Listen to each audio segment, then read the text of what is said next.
mix it around with the fork. People all over the world take an absolute joy in cooking, and so teaching your children where food comes from is also extremely satisfying. This top chef doesn't need to spend his spare time showing people how to make pizza, but he does it because it's important.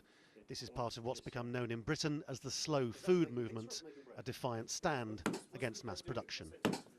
It's important to teach the little kids from the beginning the provenance of the meat, what they're eating, how it's prepared, and that has an importance eventually for our future.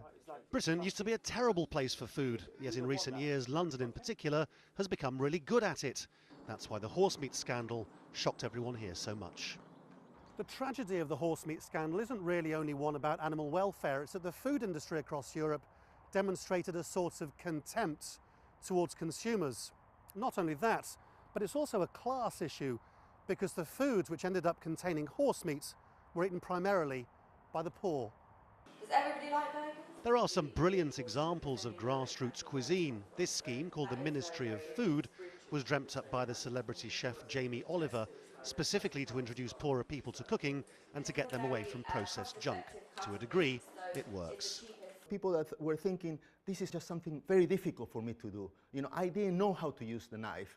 And then when they realized, actually, it's not that difficult to cut an onion, that it's actually possible to do it.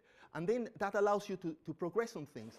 But here's the problem. It may be cheaper to eat well than to eat badly. Here in London, the raw ingredients on sale cost far less than packaged food. Yet the busiest place every day on this street is the fast food restaurants. Getting people to take responsibility themselves for what they eat isn't easy. The local government hopes the disgust over horse meat might actually be an opportunity. We're about to take responsibility for public health as that moves from the health sector into local authorities in the next couple of months, and we'll be really upping what we do around helping people understand what a healthy balanced meal looks like. Now go like this, touch. The fact is that the food revolution in Britain reached the middle classes and not the poor. The people who substituted horse for beef made a correct assumption that people wouldn't know the difference. The best response to that must surely be for people to take control of what they eat. Lawrence Lee, Al Jazeera in London.